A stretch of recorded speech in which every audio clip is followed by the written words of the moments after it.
collusions.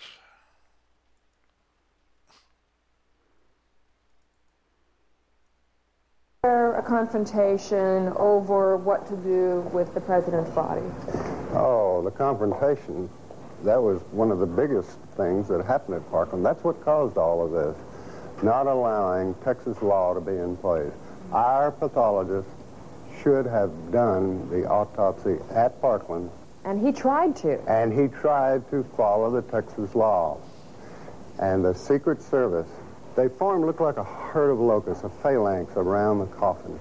And Mrs. Kennedy was in the middle with her left hand on the casket. And they were then coming out into the hall. And all of a sudden, there, our forensic pathologist stopped them. Dr. Earl Rose said, "Halt. This man has to have an autopsy here in the state of Texas. It'll only take 45 minutes." And they would not hear of it. They wanted to get that body out of Dallas.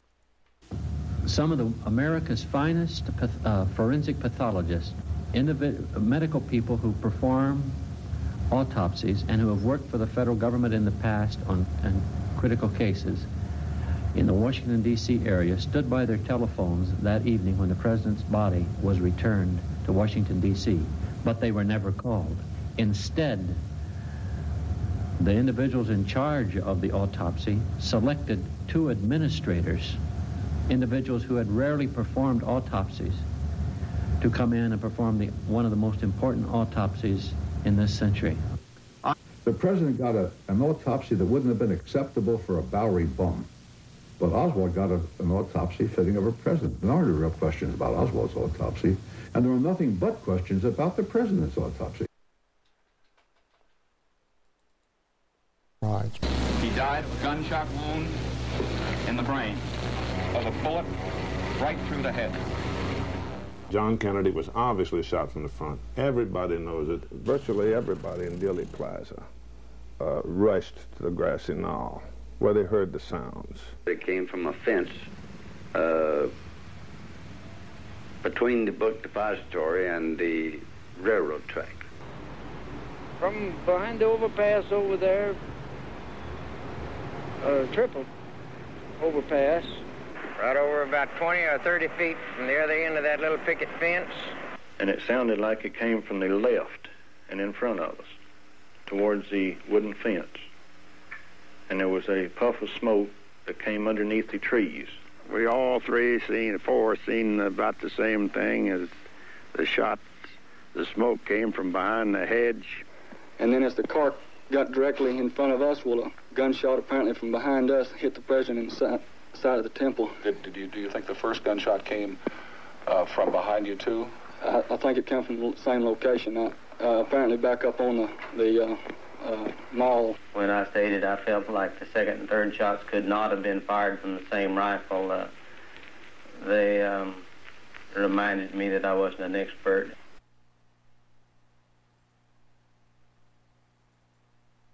I viewed the autopsy pictures. They had the frontal part of the cerebrum here and the skull out. So when the picture was taken, you think they pulled the skin back up over this wound? That's the only thing I can postulate, because the back of his head was gone. This was a huge hole. It was on the right.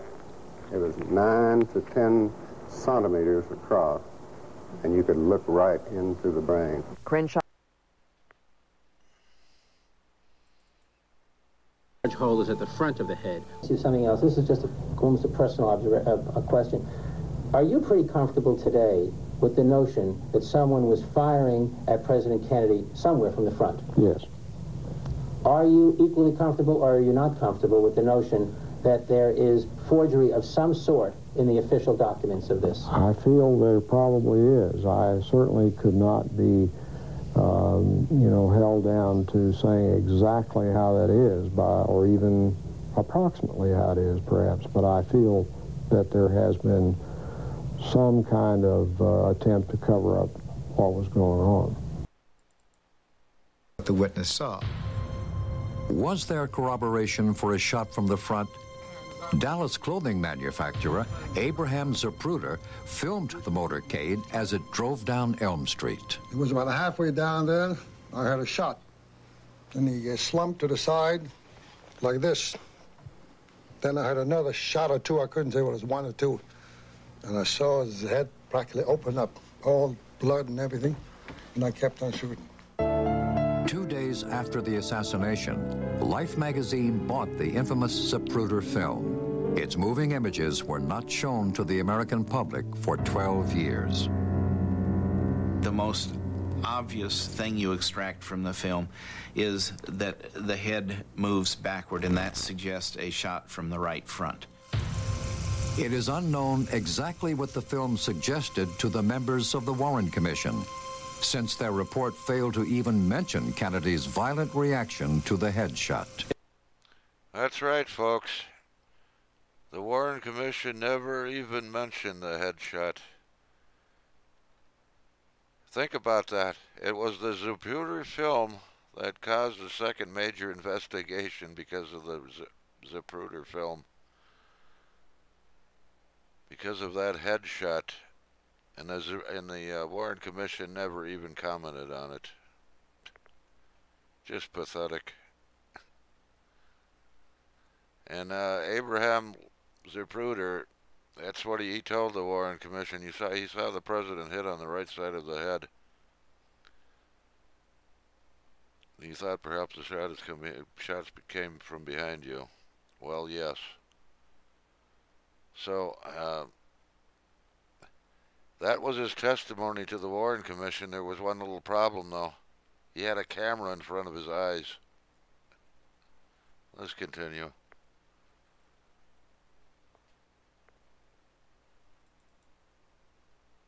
Let me show you, to my best recollection, what the wound looked like to me that day in Trauma Room 1.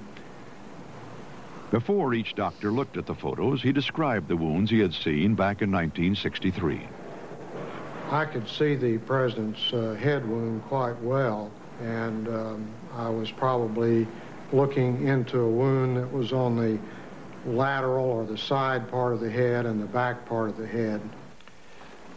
It would be this portion of the head right here. As I remember, it's like this, that there was a big wound, big deficit in his skull and the temporal parietal area.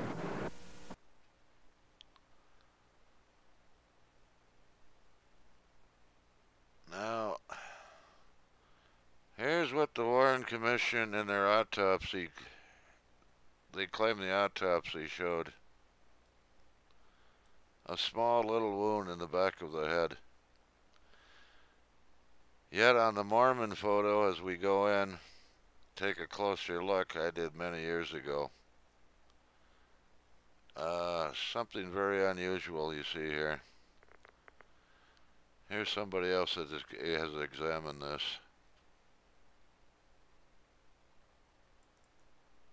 Inconsistencies within, and the pristine Mary Moorman photograph allowed me to go in and actually measure the wound optically without image processing. As we go into the wound and as we expand the wound and magnify it, you can see that the pixel elements, or each one of these little dots, is represented by dark squares or light squares. Now, if there were no wound in the rear of President Kennedy's head, all of the squares would be the basic reflective value or the basic shade of gray that his normal hair coloring would be on this day. Every time, in my years of experience with this, when there is a concave or convex area that is a deformation of the overall image, there is absolutely no question that the case is, as it goes darker under this situation, that this is going from an area on the top of President Kennedy's head down into an extremely deep hole, because the entrance wound that supported this exit wound was fired from the right frontal area of President Kennedy, and it exited through the rear. Instead of trying to find shooters or gunmen in the photograph. Well, I have tried to to find shooters in the photographs, and I found a few other things too. Now, before these images were made, were found, the Warren Commission defenders had some little hope, some case to keep fending off reality and truth. But even with this truth before their very eyes, they're still trying to deny this fact. Now, is this the only image I've got of the back of the president's head? No. I also looked somewhere else. Thanks to Robert Grodin's enhancements of the Zapruder film, they were zoomed in some. I've zoomed in either further, and this is what I see. So we have two independent photos here, the Mormon photo and the Zapruder film, which both show this large wound in the back of the president's head. This is not words. This is hard evidence, hard photographic evidence of an exit wound in the back of the president's head.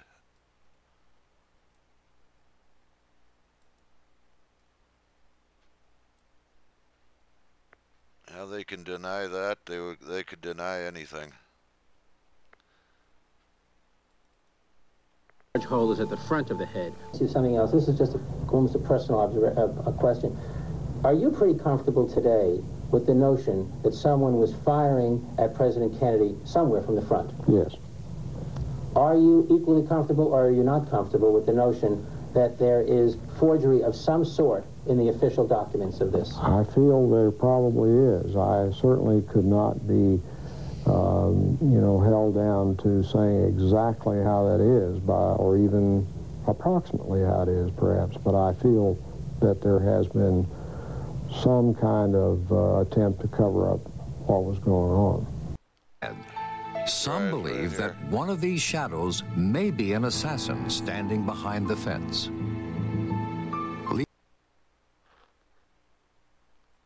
now it didn't look like much.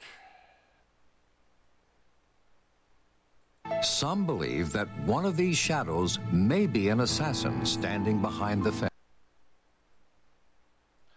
As you can see, I was taking extreme close-ups of that many years ago. One of these shadows. This blob right here, that doesn't appear to be like much. Just, well, anyhow, I was taking a lot closer look here.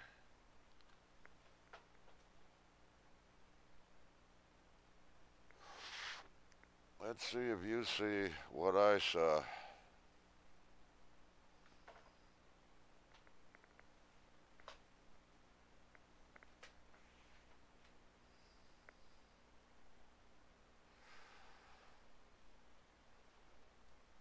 I was beginning to see a face here. What really caught my eye was this upside down stripe here. I couldn't figure out what that could have been. So I was looking a little closer. So that's a little closer up of that image right here. As you can see, this is on the this is picked up on television as they zoomed in on the Mormon photo. This was in a book, double page enlargement.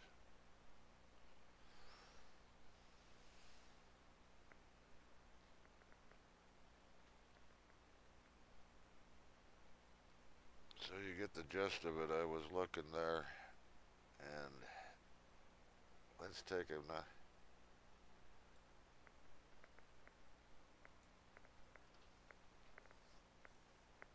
Here's some of the images I've extracted from that.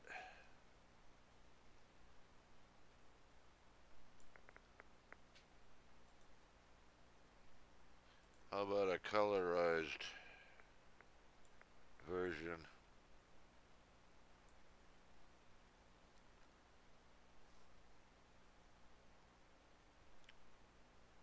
One face there, one face here.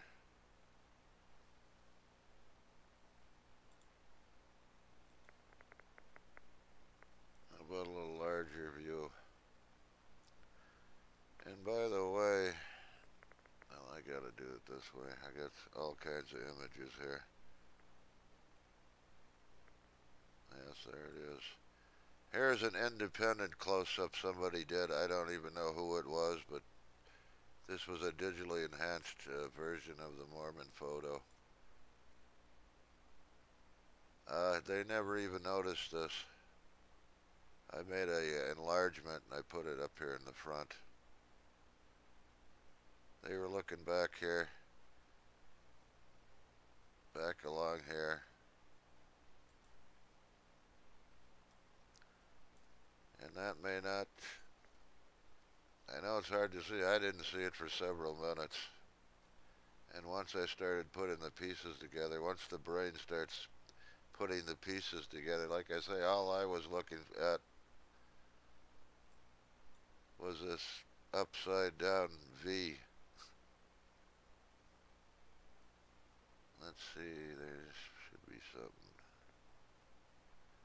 Yes, that upside down V.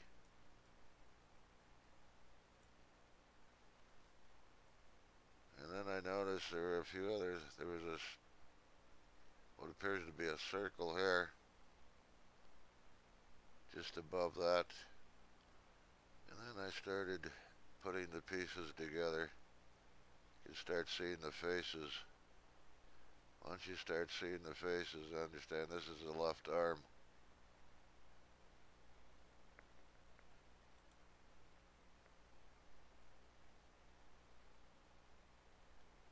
That's the History Channel, that's the close-up.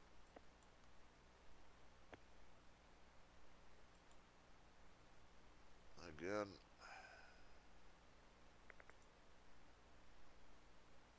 I'm losing my...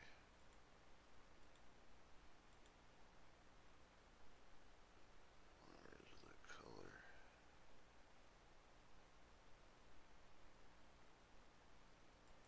There's the colorized.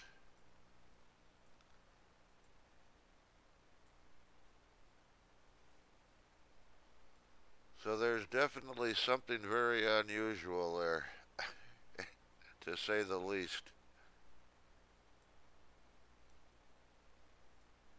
And when you put it all together, I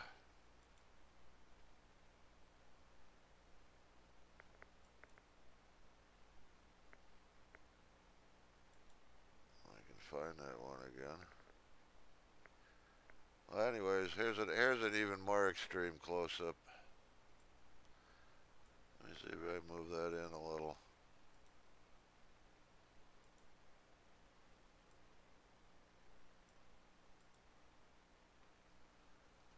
Now, this is very curious that at that distance, I mean, it's picking up this, and it does look like some writing much similar to this. That's a very long distance.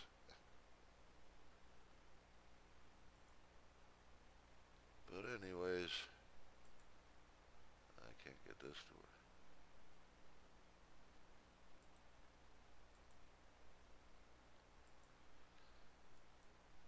So anyhow, it's very curious that, if I can find that one.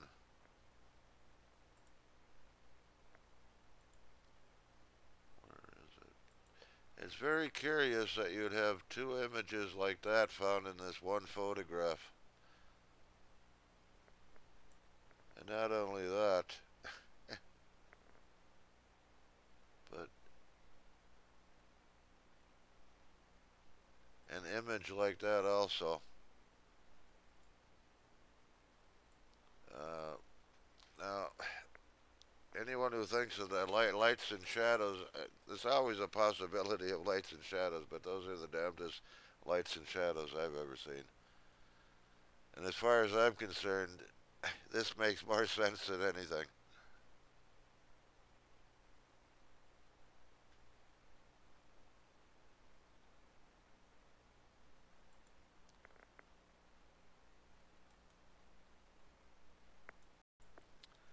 We continue now with the JFK Assassination, Part 8, and the smoking guns. Now, what the Warren Commission defenders want you to believe is that these trained professional doctors here at Dallas, who dealt with gunshot wounds almost on a daily basis, they couldn't tell the back of the president's head from the top of his head. That's what they want you to believe, folks. And you can believe them if you want to, because there's no law against it. Believe whatever fairy tales you want to believe. And perhaps this explains why the woman standing nearly right next to Mary Mormon filming the motorcade, why that film has never been seen.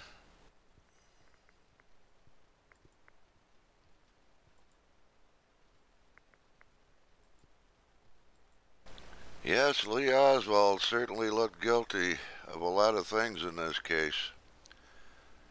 But when you look at his demeanor, it's either one of two things.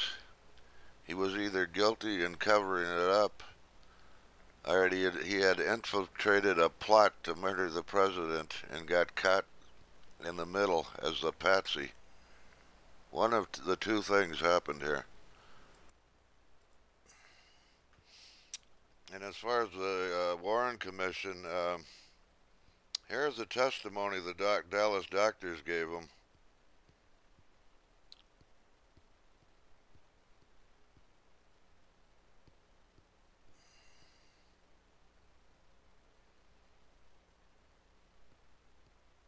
The FBI agents that were present there at the autopsy reported, as well as surgery of the head area, namely in the top of the skull.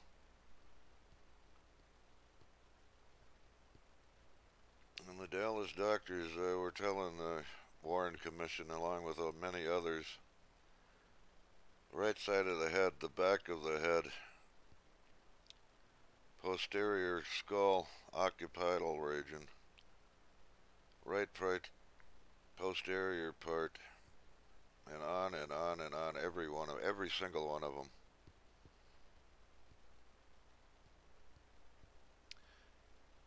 And not only them, not only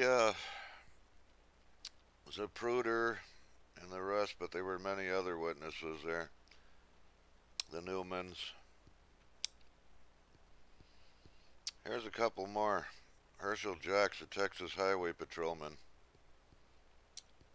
Before the president, a body was covered. It appeared that the bullet had struck him above the right ear near the temple.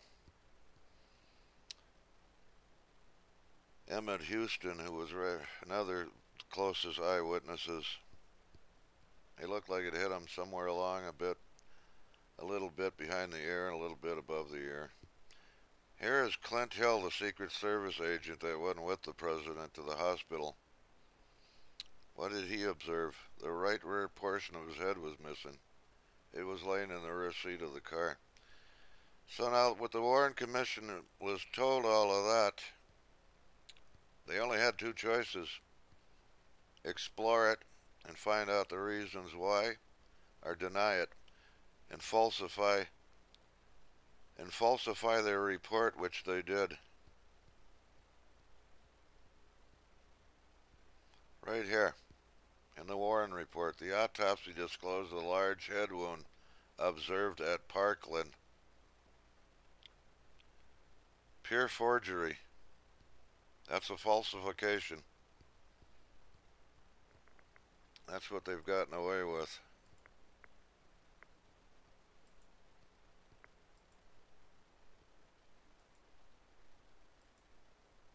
You know, there's so much, this thing reeks of conspiracy so much, and there's so much of it, one hardly knows where to start here.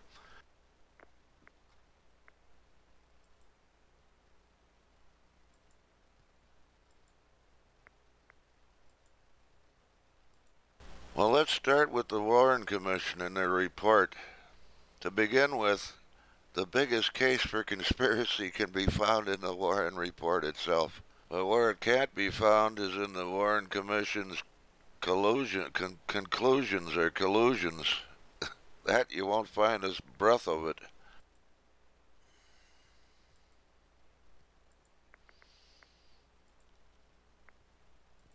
And perhaps this could explain why Lee Harvey Oswald would be assassinated in the Dallas Police Department.